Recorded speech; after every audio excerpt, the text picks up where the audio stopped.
Life News Show today, guys. This is probably one of the biggest shows we've ever done on the channel, guys. The bombshell news is as big as it gets.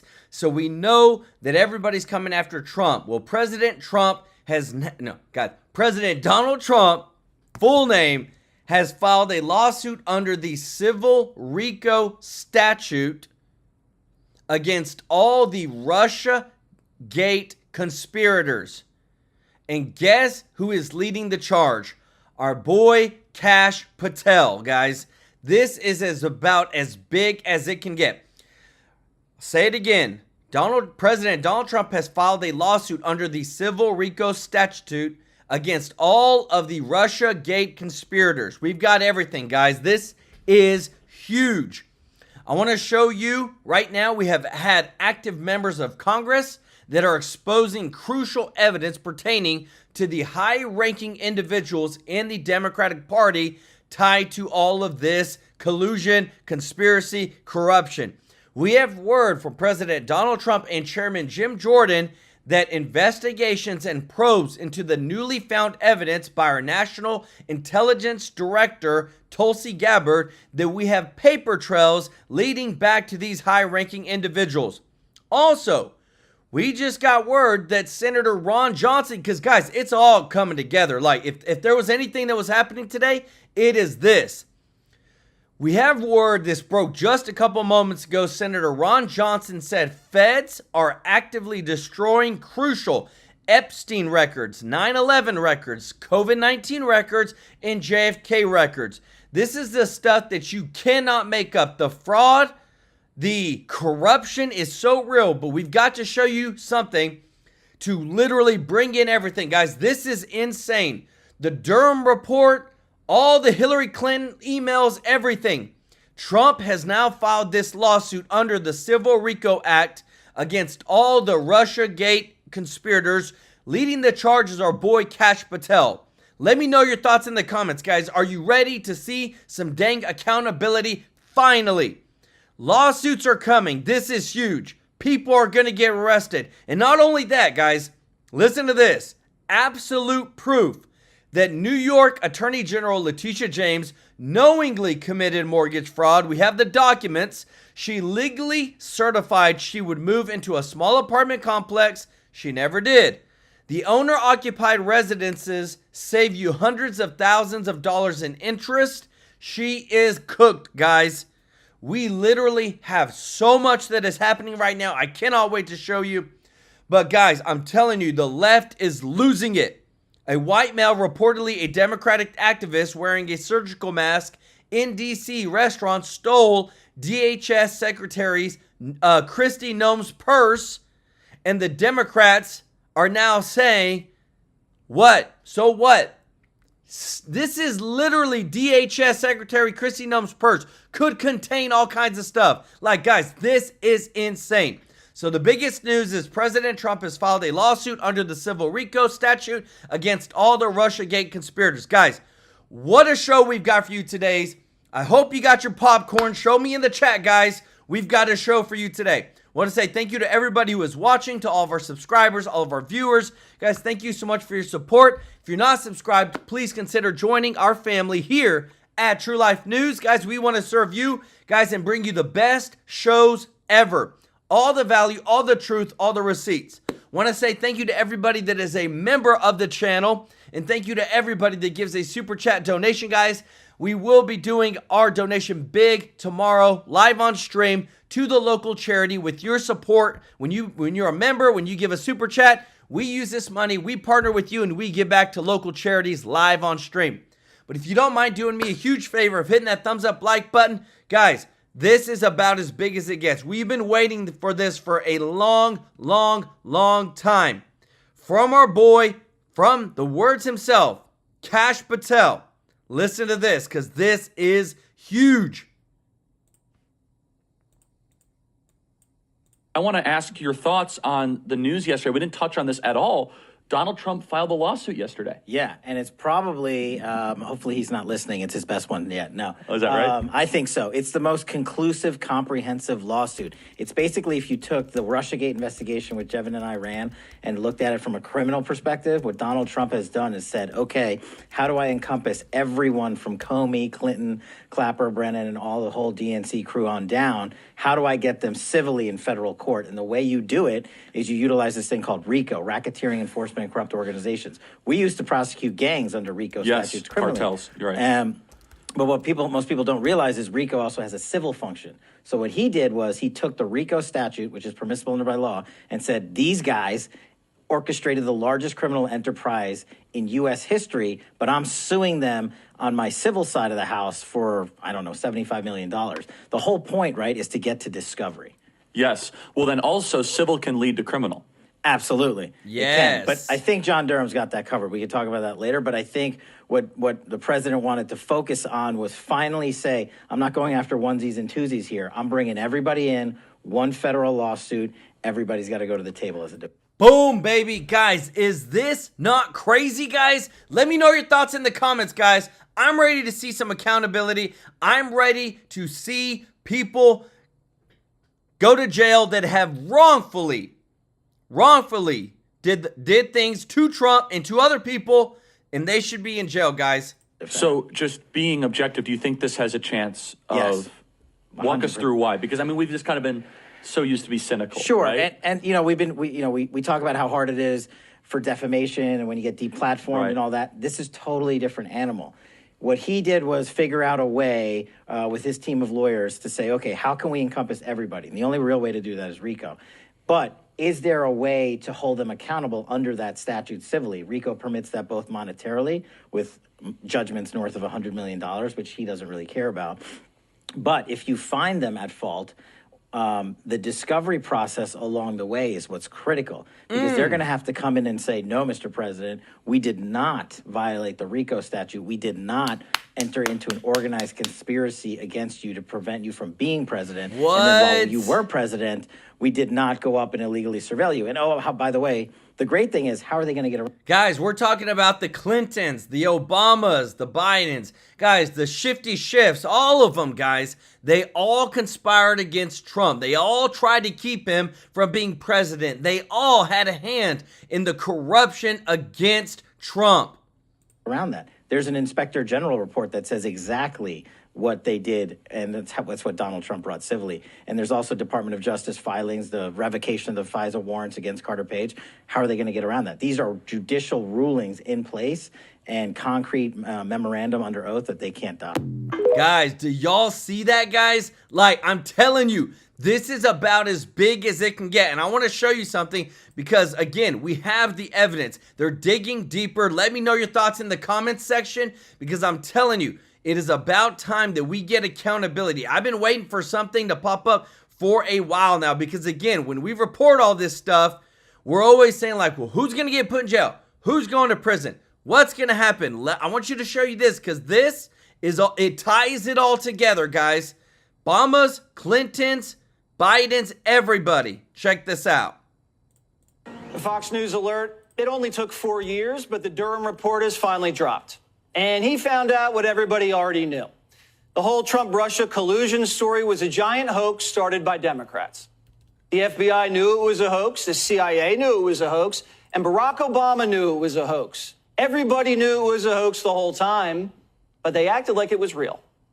The CIA knew Hillary started the Russia collusion story and then went in and told Barack Obama all about it. That she was trying to link Trump with Russia to distract from her email scandal. But this is the best part, the P tape. You know what they said in the Steele dossier? That Trump peed on prostitutes at the Ritz-Carlton in Moscow? Well, at first we thought that Hillary got the Russians to make the story up. But it turns out Hillary's guy made up the PP tape lie. And then they just pinned it on a Russian. Can you believe this? The Democratic National Committee had this guy, Charles Dolan. He goes to Russia, checks into the Ritz-Carlton, and asks for a tour of the presidential suite. And then the golden shower story drops. Nobody at the Ritz-Carlton told him this. Not the bellman, not the cleaning ladies, not the manager. I mean, maybe he... Guys, if you appreciate the truth, if you don't mind hitting that thumbs up like button, guys, I'm telling you, I'm so thankful to finally be reporting this because we need accountability. He got so drunk on vodka, he forgot it actually happened to him. So the PP tape was Hillary's team's idea. Well, what else did we find out from Durham? Well, we found out the FBI shut down 2 investigations into the Clintons. 2. First, 3 separate FBI field offices said, wait a second, the Clinton Foundation is a foreign money laundering scam. We should probably look into it. But Andy McCabe, you remember Andy, the guy married to the Clinton donor? He calls everybody in and says, guys, the Clinton Foundation's off limits. Second thing they shut down, the Hillary Clinton campaign was taking illegal contributions from overseas. FBI informants caught Hillary's campaign saying, yeah, we'll take your money. We don't care. Albania, Morocco, just send us the checks. So he runs it up the flagpole at the FBI headquarters, and they said, shut it down. No investigation into Hillary Clinton's foreign campaign donors. We're not going to go there. We have to frame Trump as a traitor instead. So John Durham also found a few other funny little nuggets that squeaky clean James Comey couldn't wait to spy on the Trump campaign. Wow. He kept asking his underlings, have we started spying yet? Have we started spying yet? When could we start spying on Trump? Are the phones tapped yet? What a sicko. Also, Comey's people told his people, don't put anything in writing. It's only going to get us in trouble. So the media loves to say, well, you know, this is just the FBI. This is just the Department of Justice. What they never tell you is this is the Obama administration preventing investigations into Hillary and greenlighting fake and illegal investigations into Donald Trump. But Barack Obama gets out there and he lies to us about the whole thing. I can guarantee that not because I give Attorney General Lynch a directive. That is institutionally how we have always operated. I do not talk to the Attorney General about pending investigations. I do not talk to FBI directors about pending investigations. Guys, do y'all believe this guy? Let me know your thoughts in the comments. They can say all they want, but we have the evidence because you can talk the talk, but we see how you walk. We have a strict line and always have maintained it. I guarantee that there is no political influence in any investigation conducted by the Justice Department or the FBI, not just in this case, but in any case. So Barack Obama gets briefed by the CIA director with the FBI director on pending investigations into his political opponents. And then he just tells Fox, no, he just lies to Fox. Don't you ever lie to Fox again. So in 1 week, Barack Obama's vice president was taking foreign bribes right under his nose, and his Justice Department was illegally spying on the Republican presidential nominee and shutting down investigations, legitimate investigations into the Democratic presidential nominee. Wow. Mr. No scandals in my administration. And the media was colluding with the Clinton campaign. Guys, let me tell you this because I feel it in my heart. Trump knows all this. That's why he ran. That's why he didn't stop fighting. That's why even after there was attempted assassination attempts, he still kept going because he knew we have to expose the corruption. We have to show everybody how corrupt these Democrats really are. Let me know your thoughts in the comments. Campaign on how to lay out the smears. Durham says the New York Times was having meetings with the Clinton campaign. Hey, Hillary, how does this draft look to you? Does this look all right to you?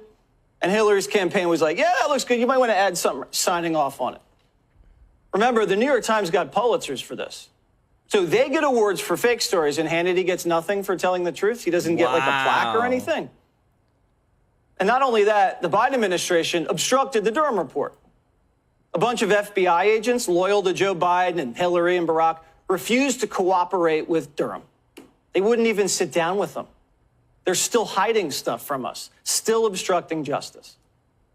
I thought you could get impeached for obstructing justice. Now, the FBI is interfering with American elections, and they're obstructing investigations into their actions about the election interference. Now, I don't even know now who's worse, the CIA or the FBI, but I do know I predicted it. Usually conservatives get their hopes up when we think things are turning around. That's happened many times. You know, it's always the case where, you know, this is just about to happen and it doesn't. Or, you know, Hillary's about to get indicted and it doesn't happen. Is this going to be one of those times again where you appoint a prosecutor, Durham, great reputation, but it turns out no one gets punished? See, I'm not brilliant. I'm just street smart. Everybody knows this thing's rigged. We're all busy investigating the investigators while Democrats are winning elections. We're out here waiting 4 years on a report. Meanwhile, the FBI and the CIA are meddling with our voting rights. Guys, I have to show you this because I'm telling you, it's all coordinated. Listen to this right here. We actively know now that they are actively destroying crucial evidence tied to the biggest cases, tied to the biggest Democrats, guys. You can't make this stuff up. Listen to this. You said that they've destroyed the documents. And you're just talking about COVID documents. So do we have any hope of ever getting like a proper Epstein document dump? Is there like actual hope here of getting any true documents that are related to events of September 11th or JFK? Or have those things been so black boxed and so decimated that we'll never know the real truth? Well, again, just like we have thousands of recordings versus one Zapruder film, it's not just the Senate that has a record of email communications, for example. So, I mean, the Dr. Morin's email, we didn't get that from the agencies. We got that from a university that email was sent to. So there's a lot of people, you know, we gather information from all kinds of different sources, and we cross-reference, you know, when we're asking for certain communications. If we get it from one party outside of the government and we don't get it from people within the government, that's how we have evidence that they're either covering something up or they've already tried to destroy evidence. But again, in today's electronic world, it's hard to destroy, particularly electronic evidence. But they're still doing it. But you were able to find cases of them doing it. Yeah, well, again, my guess is they are. And again, the fact that there's nothing responsive to our subpoena with Tom Shimabukuro indicates that, yes, he absolutely destroyed evidence that we had sent letters, you know, preservation of record letters to repeatedly to the agencies not to destroy this evidence. You hear that, guys? Absolutely destroyed evidence. That's why what I'm showing you here, it's all tying together, guys. We are now in a state where everything that we see, we don't know if it's manufactured or if it's real. We don't know if they are actively giving something they want us to see or if we're seeing the real deal, guys. We're going to go back into the other story, but I wanted to bring that context for you because all this is dropping today, guys. This is huge, huge news. A guy is a Russian agent. Obama's in on it. The CIA's in on it. The FBI's in on it. Hillary starts it. They illegally spy on his campaign, fabricate evidence to get warrants, and then they do a 2-year investigation to cover up their crime and try to impeach him. But the worst part is this. They run it back in 2020 with the laptop. Same thing, CIA and FBI. Even CNN says this is bad. Regardless, the report is now here. It has dropped, and it might not have produced everything of what some Republicans hoped for. It is, regardless, devastating to the FBI, and to a degree, it does exonerate Donald Trump. It's like CNN just found out that Crooked's crooked. But MSNBC took a look at this report. They read it, and their conclusion was yes, Trump colluded with Russia. Was trying to say that there's a big there when, you know, there's no there. Russia interfered in the 2016 election. They're continuing to interfere. There are people who've gone to jail who are rightly found guilty. And what you have with John Durham is like, it's a big fat nothing. And it reminds me of the sort of weaponization hearings that are going on where there also is, they're just falling flat on their face because there is no there. A lot of big fat nothings piling up. Biden's foreign bribes, spying on Trump, framing him. A lot of big fat nothings. And you know who that guy was? That was the guy that Mueller had run the special counsel's office because Mueller was too old. Wow. That was the guy who destroyed his cell phone when the special counsel investigation was over. But after today, the media doesn't care. They think, yeah, we cheated, but you didn't catch us. You didn't put any of our people in jail. We put your people in jail. They did. That Bannon, must Navarro. mean you're bad and we're good. They and try we're to put better Trump. at this than you. That's the basic argument. The corrupt Justice Department didn't indict the corrupt Justice Department. So we win, you lose. Guys, look, Trump posted this, guys, because I'm telling you, the world will not be destroyed by those who do evil, but rather by those who watch them without doing anything to stop them.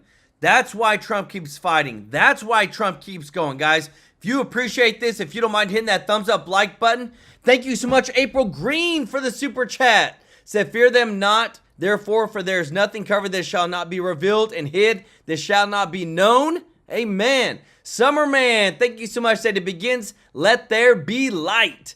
And Mr. Tracy J. Norby with the super chat. With the gifting 10 TrueLife News memberships. Let's go. If you got a free membership from Mr. Norby, show him some love in the chat, everybody. Guys, y'all are so kind, guys. Thank you so much for your support. Guys, I have to show you this. Again, it's getting deeper and deeper and deeper. What Tulsi Gabbard has now come out and say, our director of national intelligence, the person who is finding a lot of this corruption, from her words, this is getting exposed. And I'm going to show you the video again with Kash Patel, Trump, and all this. Check this out. In our country, there are fundamental freedoms and rights that are enshrined in our Constitution, guaranteed to every single American, among which are our right to privacy and protection of our civil liberties. Now, the Fourth Amendment of the Constitution very specifically prohibits unreasonable searches and seizures without a warrant based on probable cause. But over the last 2 decades, in part because of information revealed by Edward Snowden, we now know that there have been ongoing breaches of our civil liberties through programs that were instituted through the Patriot Act and the FISA Amendments Act, which basically allowed agencies within our government to conduct mass illegal surveillance on Americans without a warrant or probable cause. For example, Section 215 of the Patriot Act has been used for years by the NSA to collect domestic phone records of millions of law-abiding Americans, again, without any kind of probable cause. FISA Amendments Act did something similar, but it allowed for mass collection of our emails. The intelligence community has not been transparent or honest with the American people or even Congress about what they've been doing. Some of you may know when James Clapper, who was the former director of national intelligence, was asked by the U.S. Senate in an open hearing about whether or not the government was conducting this mass surveillance, this mass collection of information on everyday Americans, he lied under oath and said no. Put his butt in jail. So to address these issues, my friend and colleague Congressman Tom Massey and I introduced legislation called the Protect Our Civil Liberties Act to make sure that Congress re-examines how best to strike this balance of protecting our national security interests while also ensuring that the constitutional rights of every single American is preserved. Guys, this is our director of national intelligence coming out and saying, hey guys, America's basically been spying on you, screwing you over, and reading all your stuff, and I'm working with somebody else, Thomas Massey, to pass a law so that they don't do it. I'm the director in charge, and what I've seen, this has been transpiring for a long time. We have to stop this. Like, if this is not transparency, this was a Democrat who literally flipped to Republican to side with Trump to combat all this corruption, guys. Let me know your thoughts because, again, never have we seen so many flips from Democrat to MAGA. And some of them are still Democrat, but at least they're supporting Trump and his initiatives. Here's a basic summary of what our legislation would do. Number one, it would repeal the Patriot Act, again, which included those provisions allowing for the mass collection of telephone metadata on everyday Americans. Number two, it would repeal the FISA Amendments Act, which contained those provisions allowing for mass collection of our emails. Three, it would make retaliation against federal national security whistleblowers illegal, people like Edward Snowden. and it would make sure that those who engaged in this kind of retaliation would be terminated. 4, it would ensure that any collection of information, again, on an American must be based on a warrant with probable cause. 5, it would prohibit these government-mandated, quote-unquote, backdoors from being built into electronic devices or software that would allow the government to bypass encryption or other privacy technology built into those systems. Number 6, it would mandate that the Government Accountability Office, the GAO, would regularly monitor domestic surveillance programs for compliance with the law. This would happen on an annual basis. Protection of our civil liberties is essential. Join us in making sure that our constitutional rights are upheld. Call your member of Congress and ask them to co-sponsor H.R. 8970 today. Guys, again, I bring you this stuff. This is the most breaking news. Why? Because when people point out the obvious of what is actually going on, it blows my mind. Maui got burned to the ground. Congress did nothing. North Carolina got flooded by a hurricane. Congress does nothing. Florida got hit by a Category 4 hurricane. Congress does nothing. An illegal immigrant gang member gets deported, and Congress is rushing to bring him back. We have a problem with Congress. We have a problem with the leadership that is supposedly supposed to be serving the United States citizens, and they're not. That's what kills me, guys, is I'm sitting over here and I'm thinking, when are we actually going to see accountability? When are we actually going to see people be held to the highest standard that they should be for the position of representing the United States and its people? Listen to this, guys.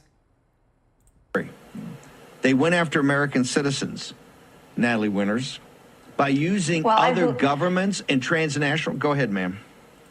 I was actually quoted in the New Yorker today. Imagine how it pained them to write this. I said, MAGA operates in terms of retribution. We want prison sentences, and not because we're crazy or deranged. It's these people who are crazy and deranged and have committed crimes. At the very least, we need to open actual substantive investigations. My maybe humble tip that I would give to the Trump administration, the next time they catch themselves saying the word they or so-and-so, you know, wage censorship, where it was responsible for COVID, give us names. That's the point of government power. Expose these people. Do what investigative reporters have done with publicly available information, and help us complete the circle and put these people in prison, or at least open a censorship.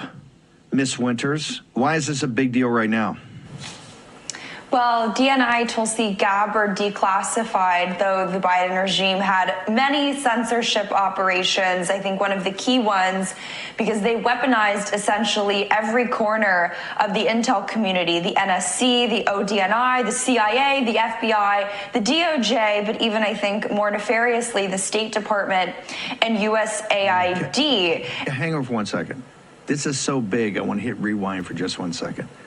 She released a report last week that in any other environment that wasn't flood the zone, and so much going on every day, would have dominated the news cycle for 2 or 3 days. Tell the audience, and I want to put a link, if producer Cameron and others can make sure, and Grace and Mo and Carly Bonet and Elizabeth, everybody, this is something I want to make sure the audience sees, the articles and the actual reports. What did Tulsi Gabbard do, and why was it a profile in courage that she did it, ma'am? Sure. So this document, it's a 15-page PDF. We do have some screenshots, which when we get into it granularly, we can flash them on screen, but I encourage everyone to read it. It's not that hefty of a read. But the title of it is The Strategic Implementation Plan for Countering Domestic Terrorism. And you're exactly right. I think the most telling part of this document is the fact that literally no one has covered it. I wanted to go to the briefing room later today with a printed out copy and ask any of my newfound legacy media friends if they were planning on reporting on it. Guys, this is what Biden was planning to implement, to literally use USAID, the department, the State Department, the Education Department, DHS, to combat what they called digital literacy programming. Digital literacy programming. Do y'all realize this sounds like communism, socialism, and nobody's reporting on it? Like, this is indoctrination at the highest level, using our taxpayer dollars, using State Department's USAID. This is when I believe this is why Trump was so adamant about shutting these things down. If you appreciate the exposure of the truth, guys, if you don't mind hitting that thumbs up like button, supporting the channel, thank you so much. This just blows my mind that we are reporting on this, yet no mainstream media is doing that. Lay Lewis, thank you so much for the super chat. Let's go. So President Trump is continuing to mop the floors. Y'all show Lay some love in the chat. But they won't. I always say Joe Biden's new media initiative, he actually had one. It was just the vast and robust censorship of the American people using your taxpayer dollars. But try putting that in a new media briefing seat. I guess that doesn't go over too well. But this document is sort of not just twofold or threefold. There's many steps that it's quite interesting if you look at how they got to sort of the normalization of the vast censorship of the American people. First and foremost, laying the sort of narrative and conceptual pretext with no evidence whatsoever, except maybe a CNN documentary, that the foremost domestic terrorist threat to the United States is right-wing extremism. And then following that logic chain, they link the rise of domestic extremism to disinformation. And somehow, when they squared that logic train, this is a direct quote, they wanted to partner with foreign governments and foreign institutions such as the United Nations to obtain intelligence and information related to, quote, U.S.-based violent extremism. Then, on top of that, they use this as sort of the pretext to launch what they call digital literacy initiatives, which are not just euphemisms, but outright Trojan horses for the idea of platforms like NewsGuard. You've got the judicial insurrection, right? And that's full bore now. Now you get the Supreme Court in it, and you see the split between Alito and Roberts, and particularly Alito and Roberts, how Roberts is driving this. You've got the leak from the National Intelligence, on the National Intelligence estimate to undercut President Trump's argument on the Alien Enemies Act. Is the street part of this failing? I know they're going to keep going at it because it's a good media cover, although maybe not in reality. Or are they going to throw all their chips in back of this judicial insurrection, ma'am? Well, that's why they need the vast censorship operation, right? And why they need all these corporate media outlets that are certainly flailing and apoplectic over the fact that new media is in the White House reporting on them. I guess it's the equivalent of Holy Week for the legacy media, with, of course, the White House Correspondents Association dinner taking place this week. But you're exactly right to pinpoint lawfare as sort of being their second strategy. And that's not me or you just coming up with that. That's not conjecture. That's one of the two of the three key tenets that have sort of always undergirded these color revolutions, right? Lawfare, they can't impeach him, but they're doing it through the judges, they're doing it through the leaks. And to that point, why the Czech Republic is so interesting for The Guardian to bring up is because that is the country where Norm Eisen served as ambassador. And what did he do? Again, not conjecture. He lists on his resume that he, quote, personally trained prosecutors and judges there, built up, astroturfed a huge army of Western NGOs, and then sort of leveraged the faux credibility that he got as White House ethics czar, again, always projection with these people, to foment a color revolution. Right? There is no meaningful distinction between American foreign policy and domestic policy. And if you really want to bring this issue home, who was it that spent a week living with Norm Eisen in his beautiful mansion in the Czech Republic, lecturing and learning about all things rule of law and democracy? Well, none other than Justice John Roberts. So this is how all of this converges. Wow. It's the same people. Kaboom. It's the same people being quoted in these stories. Wow. And after the break, if we have time, we should get into the censorship stuff, because this is the other side of the coin on the information warfare. Guys, the information warfare. Control what you see, control how you think, and that's how they control you. Did you see that? Biden literally was going to use 4 different departments in the United States federal government to have training on what you see and what you know. The agenda that they want you to see. Right here, guys. Again, we're exposing them all. Absolute proof that New York Attorney General Letitia James knowingly committed mortgage fraud. She legally certified she would move into a smaller apartment complex, and she never did. The owner-occupied residences save you hundreds of thousands of dollars in interest. Here are the documents. Guys, is this not we are exposing them at the highest level? Like, this blows my mind.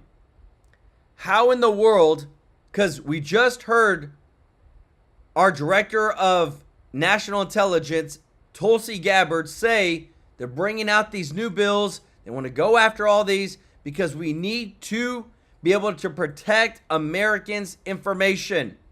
Listen to this, because the Supreme Court issue, guys, is getting really, really deep. Congressman, what do you make of the Supreme Court's decision? Well, I think the Solicitor General said that the administration is going to look for some other statutory way to remove these individuals. We'll just have to wait and see how it plays out. I think it'll play out in a pretty expedited way. But the bottom line here is that, there are people who came to this country illegally. There is some level of process that they're due, but it's not the same as we American citizens. We're entitled to due process under the Constitution. They're entitled to some level of process. The Justice Department says they're going through that, evaluating each and every one of these individuals. I'm sorry to interrupt, but let's get back to the Supreme Court's decision. What are the options for the administration? Well, I think, again, they've asked to use other authority to deport migrants who are here illegally. We'll see how that plays out. We'll see how this case is argued in front of the court. I think it'll be a pretty quick decision that we get to. But the bottom line is the president ran on this issue. He told the American people what he was going to do. I think the Alien Enemies Act is entirely appropriate. It talks about predatory incursion. So many of these individuals are here doing exactly that. So I think we just got to let this play out in court. But this administration is committed to doing what they told the American people they were going to do, what they were elected to do, and they've been carrying that out. Yeah. We'll continue to see how this plays out in our courts. I want to get to this one as well, Congressman. I want you to listen to what Senator Van Hollen had to say in defense of his taxpayer-funded trip to visit that alleged MS-13 gang member, Abrego Garcia. Listen to this. I want to be very clear. I'm not vouching for the man. I'm vouching for the man's rights, his constitutional rights to due process and the proper. You do not get the same rights as a U.S. citizen when you are an illegal citizen. How come nobody gets this on the left? How come nobody understands this on left? Let me know your thoughts in the chat, guys, in the comments, because it blows my mind that we continue to have representatives that fight so hard, are willing to go across the world to fight for an illegal immigrant when they don't even do the same thing for their own constituents. Place to litigate that is in the courts. My whole point here is if you deprive one man of his constitutional rights, you threaten the constitutional rights of everybody. And Congressman, why are Democrats so hung up on defending an illegal immigrant who the administration says is a known gang member? I don't get it. Yeah, an illegal immigrant who's a member of this MS-13 gang who actually was in front of a judge, and a judge determined that those facts were accurate. Now, there's been a subsequent judge who said that, he may be in danger because he says there's another gang who wants to do him harm. I think it's interesting. He's not a member of MS-13, but there's another gang that wants to do him harm. You got to kind of wonder about all that. Ooh. But there has been a level of process. Again, not the same level that we as American citizens get, but there has been a level of process, and that they do this, I think, for every single individual they're going through. They're evaluating, they're looking at this, they're seeing, was this person a member of a gang? Is he here illegally? If so, then they're gonna send this individual back. So Mr. Van Hollen Senator Van Hollen can do what he wants, but I think the American people understand what's going on here, and they understand the whole context 10 million people allowed in the previous administration just to come into this country. They understand that as well. Exactly. Congressman Jim Jordan, terrific stuff. Guys, the left is losing it right now. They cannot control themselves. So this happened today, guys. Kristi Noem, who is our DHS secretary, was robbed at a restaurant in Washington, D.C.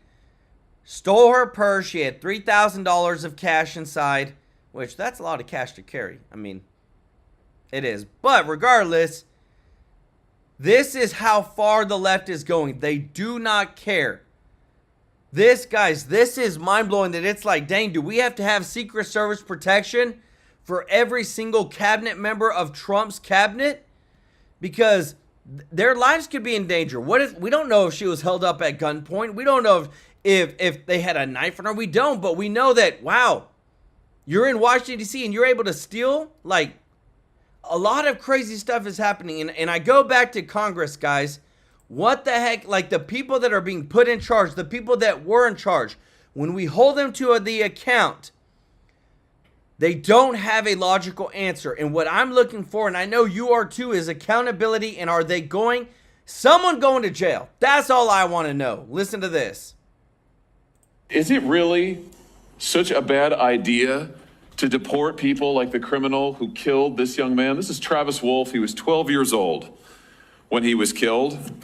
He was mowed down, and I do mean mowed down, in a car by an illegal immigrant, 12 years of age, walking along a sidewalk in my state of Missouri, mowed down by an illegal immigrant who I think also had a prior criminal record. Is this such a bad idea to deport the person who killed him? Any person who commits a heinous crime should suffer the consequences under the law. Good. What about Officer David Lee?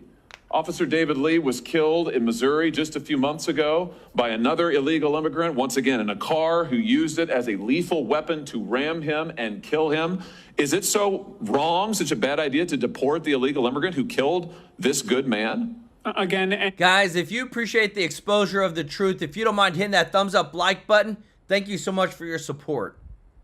Any person who commits an awful act should face the full force of the law. And We've had multiple stabbings in the state of Missouri at laundromats in O'Fallon, Missouri, where innocent civilians were going to do their laundry of an evening and were attacked with knives, slashed, bled, stomped upon. Should the illegals who did that, should they not be deported?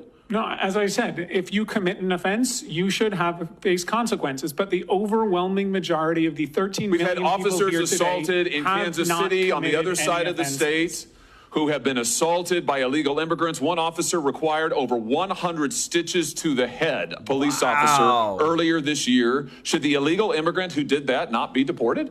Again, they should face the consequences of the law, but they are a very small minority of the population that President Trump is promising to deport. Well, let's talk about the rest of the people who you don't want to be deported. You said in an article that you wrote recently, new report shows devastating costs of mass deportation. You wrote this in October. Do you remember this piece? Yes, that is a summary of our report. Yeah, so in this piece, and it's also in your written testimony, you talk about how much the economy will lose if the United States actually enforces our immigration laws and deports folks who are here illegally. And I want to quote you now. You say some industries would be particularly hard hit, including construction, agriculture, and hospitality, which combined would lose more than 2.5 million workers. What's the argument here, that there aren't American workers who are available to do those jobs? No, and as I said previously, there likely are, but the issue is that— And you don't want their wages to rise? I think that we want to pass a path to citizenship so we can have a level and fair playing field for every American. Why would you want American citizens and those who are here lawfully to have to compete against illegal immigrants who, by the way, are often paid not minimum wage, who are not given the federally mandated benefits precisely because they're here illegally? Why would you want to drive down the wages of millions of working Americans who can't get those jobs in construction, agriculture, and hospitality because illegal immigrants are getting them? Suppressing wages in the meantime. Why would you want to do that? Well, if you've been here for my initial testimony, you know I don't want that. Listen, I read your testimony word for word, and I've been watching it, and I know what the answer is. you don't actually care about working people because you're absolutely hell-bent on this ideological agenda of opening our border. Wow. You want to give everybody who's here a path to citizenship. You want blanket amnesty. You talk about mass deportations. That's your word, not Trump's. You want mass amnesty, right? It's right here in your testimony. We want a path to citizenship for That's people amnesty. who pass a background check, who pay a That's fine. amnesty, who you and just that said way there's we'll get millions of a people, level 13 playing million people. Right, 13 million people you want to dump into the labor force. They are already who will drive in the labor. Guys, let me tell you this. Why do you think rent has skyrocketed in the past 4 years? Mortgages. We don't have enough houses. You cannot bring an influx of 20 million people into a country that has 330 million people and not expect for things to change. There's not, like, when it comes to anything you can think of, schools. How many cities have we heard that there was schools that were run over with illegal immigrants that didn't know how to speak English? So then it created issues in the schools because the teachers can't teach. Not enough chairs, not enough infrastructure, not enough housing. Guys, we had legal immigration. The Biden administration put in illegal immigration. They put in influx, an invasion of 20 million. And now that they're all here, they're fighting tooth and nail to keep them here. How? By doing what? Oh, every single one of them that wasn't vetted, every single one of them that wasn't properly going through the right channels, they are deserving of due process. Well, guess what? Millions of illegal immigrants ditched their IDs and passports at the southern border. Our border is littered with them. Look at this. They knew that they could get a new identity. They knew that they could become somebody new and come into the United States, get our benefits, get our taxpayer benefits, and the Biden administration let them. This to me is treasonous. This to me is you, without a shadow of a doubt, open our borders to fill your agenda of bringing in more Democratic voters, and you didn't give a crap about anybody that was here. So whenever we hear these people and they talk about their plans and they talk about mass amnesty and they talk about having this, no, you did it in a way where you illegally brought them in, and now they're fighting Trump tooth and nail as he is trying to clean up America. Illegally, they're here, Yes. taking jobs So from let's American make it citizens. And legal so, and avoid perfect. So this. here's your plan. So just if you're wondering, America, here's the Democrats' plan. Take the 13 million plus illegals who are here, taking jobs from Americans, taking wages down, taking health care benefits, and bring them here legally so that they can continue to drive down wages, flood the labor force, and suppress Senator all of the Hawley, they above. can't flood the labor force if they're already part of the labor force, which is They the are economic flooding the issue labor today. force now. That's what's happening now. Why The do you think majority wages have been here for flatlined? over 15 years. Many millions have been And here what has since the happened to Reagan working class administration. wages in that time, Mr. Reifman-Melnick? Working class Have they gone wages up? are currently going up. Yes. Oh, really? They've have gone up over the last year. 15 years? Over the They're last up? 15 years, I will have to consult the economists on that matter. Yeah, they're down, way down. What world do you live in? Ooh. Listen, Senator Hawley, they here's are the all- deal. The Are you American familiar with people the phrase, just voted. "Don't The American cut off your people nose to just spite your voted. face"? Well, you know what? It's my time, not yours. So you're here to answer my questions, not to offer a soliloquy. And let me just end with this. The American people just got a good look at your economic program, and they voted against it. We've had an open border for the last 4 years. We have had de facto amnesty, as you yourself just said, for the last 15 plus years. It has been a disaster. People have died because of it. Wages are lower because of it. Our streets are in chaos because of it. And now you and the Democrat Party just say more of the same, more of the same. Let's double down. I would just say to you, I think that's insanity. I think it's total insanity, and the American people do too. Senator Hawley, we have a... Guys, let me tell you this. If we don't get those type of people in leadership positions, nothing's ever going to change. Like, that's how bad it is right now. Trump is doing everything that he can right now because of what? He is the president of the United States. But when it comes to these committees, when it comes to things like this, tell me, make this make sense. 12.3 million deportations, Clinton, 0 injunctions. 10.3 million deportations, 0 injunctions, Bush. 5.3 million deportations, 0 injunctions. 100,000 deportations, 30 injunctions against Trump. Facts don't lie, guys. The numbers aren't lying. Make this make sense. I want to know somebody on the left who could say, you know what? Common sense is ruling out. Yep, he deserves 30 injunctions, even though everybody else did way more than he did. It's only because it's Trump. It's only because, but this is the thing. Things are changing. I'm going to show you because one of the worst states, 6th largest GDP in the entire world, is changing. It's moving to the right. Why? Because people are fed up. They said enough is enough. Listen to this. Decade, San Francisco became one of the crime capitals of America.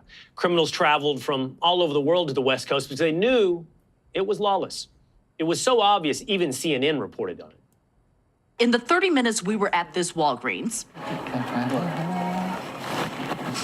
we watched 3 people, including this man, steal. Did that guy pay? Did that guy pay? At this store, frozen food is controlled with a cable lock. Fake eyelashes locked behind plexiglass, along with lotion and nail polish. Someone broke into that CNN reporter's car while she was in San Francisco. Wow. That's the only way to get them to cover crime. The Bay Area entered a doom loop. Smash and grabs forced businesses to board up. But voters realized they made a huge mistake. And the DA got recalled, and for the first time in 30 years, a sitting mayor lost re-election. Things started getting better. For San Francisco law enforcement, one homicide is too many, but new data are showing the city's homicide rate has plummeted. We're on track to have the lowest rates of homicides in over 60 years in San Francisco. San Francisco police say it's not just violent crime and homicides where they've seen these declines. They say they've seen declines in every category of crime across the board, everything from organized retail theft to auto burglaries. So you don't hear much more about San Francisco, but that's a good thing. Yet the media isn't happy. The local press in San Francisco says less crime is actually bad for business. At the height of San Francisco's car break-in epidemic, phones were ringing nonstop at glass repair shops and business was booming. But now that the city's most aggravated property crime has hit a 22-year low, calls to repair shops have dropped and dropped all over the city. Auto glass merchants say they are hobbled by what's otherwise a staggering sign of progress. Sounds like the media doesn't want or does want more break-ins. But that's not what California voted for. Trump increased his vote share in 45 out of 58 counties in California. And Kamala had 2 million fewer voters than Biden in the same home state. Californians don't even want to go to war with Trump anymore. The electorate is strikingly more likely to want a détente with the White House. Let's go. Voters are also more divided on issues like immigration and climate change. This could be why Americans don't trust the media. Voters want peace and prosperity, but the press is trying to divide and scare us. Most people are happy to see the border closed, but the Associated Press wrote that closing the border costs smugglers their jobs. Wow. Migration through the Darien Gap virtually disappeared. The new economy bottomed out. The residents, newly dependent on it, scrambled for options, one person said. It became a business opportunity for a lot of people. It's like you've discovered a gold mine. But once it dries up, you either leave the area and go to the city or stay living in poverty.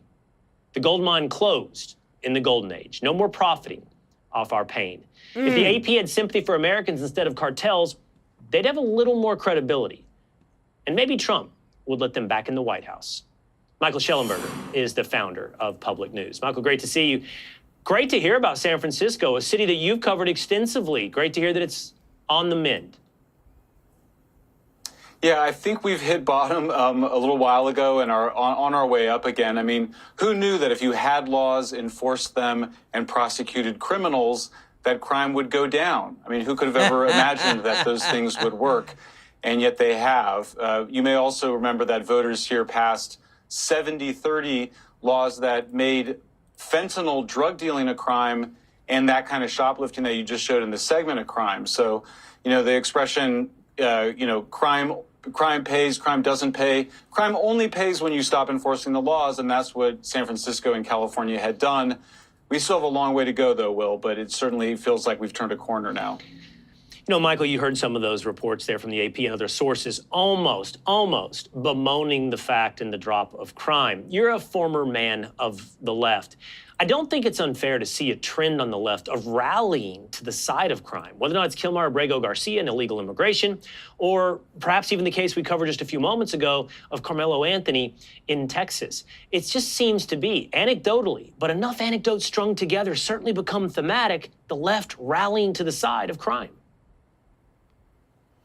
Yeah, and it's so simple where it comes from. It just comes from this premise that Western civilization is bad, America's bad, law and order is bad, that civilization caused indigenous genocide, slavery, all sorts of war, all sorts of terrible forms of oppression, and therefore everything that's anti-civilization, starting with opposing law and order, meritocracy, not sleeping on the streets, not having open air drug dealing, all those things are viewed as oppressive. It's just that dumb, Will. I wish I could say that the underlying ideology was smarter than that, but it's an anti-civilization ideology, and it's been promoted by university professors, journalists, but not folks that have to live in the city and want to be able to walk safely on the street. So I think the silent majority in California has spoken. I do feel more optimistic that change is on the way, but we still need a new governor. We really do need new city councils in most of our big cities. But you can just see how much change you can get with just replacing your mayors and district attorneys. But one more quick question, Michael, because I think your answer was fascinating. So it's just that dumb, but it has been perpetuated at the highest levels of academia. So in these thoughtful circles, is there an end game? Have they thought about what it looks like after you destroy civilization? Because I don't think their lives, certainly those professors in those Harvard and Yale yards, would love the outcome. The sad truth is, no, these are not long-term thinkers. You wouldn't see the destruction and the self-destruction of their own political careers if they had any sort of long-term vision. All right. Michael Schellenberger, always great to see you. Always. Guys, let me tell you this. If we didn't have Trump and Doge, golly, guys, where would we be at? Elon Musk. Mr. Tracy J. Norby, thank you so much for the super chat. Let's go. He said, the truth is setting us free. Let's go, brother. I'm being censored here too, but lock up the criminals 100%. Y'all show Mr. Norby some love in the chat. Guys, Interior Secretary hands Doge the scissors. Interior Department bracing for big cuts. Interior Secretary Doug Burgum just put Tyler Hassan, a former oil exec and Doge rep, in charge of trimming the fat at one of the biggest federal agencies. Hassan, is it Hassan or Sassin? Now oversees a massive shakeup reportedly spanning HR, IT, financial systems, communications, and more, all aimed at slashing waste and boosting efficiency. Why is it such a bad thing to do better? The government, we all know, has always been inefficient, bad at everything that they do, and you actually have business people that in a businessman's mind or woman's mind, they want to have the best of the best. We want to be the most efficient. We want to make sure we save money. We want to spend money wisely. Why? Because if you don't in a business, your business fails. But when it comes to the federal government, when they do badly, they just print more money. And and then they use your hard-earned taxpayer dollars to fund their frivolous agendas. What I want to know is that when it comes to the accountability, again, Trump is trying to fix America. And that's a big, big job, guys. We're the biggest superpower in the entire world. But what blows my mind is that everybody around him, even when it comes to a lot of the stuff you're seeing, when it comes to the tariffs, when it comes to the world stage, everybody is saying, oh, yeah, China, oh, poor China. China's got a lot of problems right now.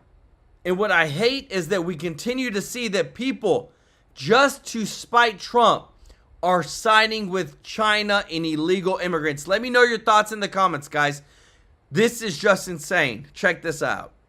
Beijing now threatening retaliation against any country that sides with the U.S. in a trade war, warning the world could slide back into the law of the jungle. Markets selling off once again on trade worries. The Dow is down, S&P down almost 3%, and NASDAQ down over 3%. Still, the White House wheeling and dealing. South Korea's top trade negotiator lands in D.C. this week. Norway's prime minister meets with President Trump on Thursday, and a deal with Japan could be imminent. It looks like we're north of 15 now of legitimate, serious offers on the table. If you start seeing schedules, world leader visits, my guess is it's a good sign, really, really good sign that we're close to the finish. Okay, so we're talking some finish lines here, Charles. Or Kevin Hassett is anyway. Yeah, at least Kevin Hassett. What do you think about that? I think the timing is pretty good. Over the weekend, Apollo put out this pretty intriguing work that showed that historically the average trade deal takes 18 months to put together and another 45 months to implement. Wow. So 90 days against that would be amazing, absolutely amazing. Now we know, of course, that's part of it would have been, I think this is one of the reasons the administration came so hard to begin with, right? A lot of that's the back and forth. We meet, you meet, let's meet there, let's meet here. Cutting all of that out, creating a greater sense of urgency, and maybe on our end also being able to do things like regulatory reform and things like that to expedite those things. But it does give you it does really put into perspective just how big of an undertaking this is. And it's the sooner we get a big deal like a Japan, for instance, I think the better it will be. Because it's you don't necessarily need a whole lot immediately per se, as long as you get a big one that sets the precedence, right? That becomes a template for all of the rest, so to speak. And Japan being wooed a little bit by China, of course, they have a really adversarial relationship otherwise. And even their top diplomats saying, hey, listen, we're not gonna bow to everything America wants, which acknowledges we will bow to something that America wants. Right. And so if we can get someone in that region of the world, particularly the second largest economy in that region of the world, it would be huge, and it would really be a big sigh of relief, I think. So, Taylor, you look at markets. You got Kevin Hassett saying, man, I think we're getting really close to the finish line. You got Japan pushing back a little bit, but I think what they're saying is we're going to give a lot as well. But the markets don't seem to want any more happy talk about finish lines being near. Is that what's going on? Yeah, Charles brought up an interesting point. I was sort of debating this over the weekend. That's what we do on our Saturday nights when you're having fun. Wow, rip-roaring Saturday, debating tariffs. Do we want the White House, let's say, for example, and I'm making this up, 10 people have lined up and they're negotiating trade deals. Do you want the White House to wait and then just a month from now or 2 months from now come out and say, these are the 10 that we have? Or do you want the dribble? One done, here's another, here's a third, here's a fourth. And I think the market actually, and Charles may disagree with me, may actually want to wait and just get the biggie. Let's get like the wait first for another 10 out there. 2 weeks of today's type sessions? No. Yeah, no, I mean, and I hear you. But like, if I get one dribble and it's a tiny guy. Oh, it can't be a tiny guy. We can't get New Guinea, right? I mean, we got to start a little big, right? And I'm wondering, my worry is the market's waiting on the biggie from China. And that's going to take longer. So the market, I think, needs to get through a few biggies, but give me like the top 10 and let's go. But I think, I wonder if at the end of the day, we need China eventually, because China, there was reports today, they've returned, I believe, 2 Boeing 737 MAX jets. That's the top seller for Boeing.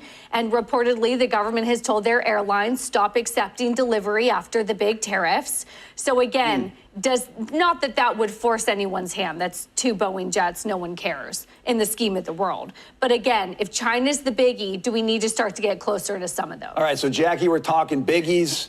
We're talking dribbles. I couldn't help piping in on the dribble. I want a dribble. I want something. You want a dribble? Something. That starts now, though. You want a quick dribble. To Charles's point, I don't want it to be New Guinea. I want it to be Japan. I want it to be the EU. I want it to be something substantial. And then those smaller ones can come out later. But if you make me wait, Taylor, for 10 countries to put a deal together on the table or this market, I think you're going to have a little bit more pain on your hands, and nobody wants that. So I think the administration is sensitive to thinking about it that way. They might wait for the big one, not China, but whatever is second best to them to kind of give the market before they come out with a smaller one.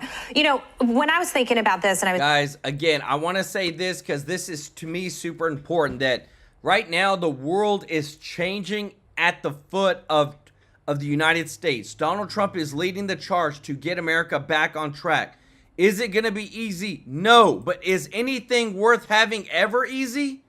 That's the part that I don't get. What people don't understand is life and building things that are great is hard. Getting back to where we used to be, where we didn't have any federal income taxes on people, is going to be hard. We have such a corrupt system that needs fixing, and it has to be done. This is what we're doing is not sustainable. I want to say thank you to everybody who is watching, to all of our subscribers. Guys, thank you so much. If you're not subscribed, please consider joining our family here at TrueLife News. We want you here. We want to serve you every day with the top news, bring you the best value show every single day, twice a day, Monday through Friday, one on Saturday, one on Sunday, to make sure that you're informed. And we bring news from all across the online spectrum. And if you appreciate this, if you don't mind hitting that thumbs up like button, guys, we really appreciate your support. Thank you to all of our members of the channel, to those that are getting a super chat donation. Tomorrow is the big day, guys. Remember, on the 22nd of every single month, we donate to charity live on stream. We show you that we are giving back to local charities, tens of thousands of dollars, guys. We are changing lives because there's a lot of crazy in this world. But what matters is, what do we do? This world may be crazy, but what are we doing? And what we're doing is we're giving back to kids that don't have families. We're giving back to orphans. We're giving back to moms that need help raising their kids. And we are changing lives. And I want to say thank you to everybody from the bottom of my heart.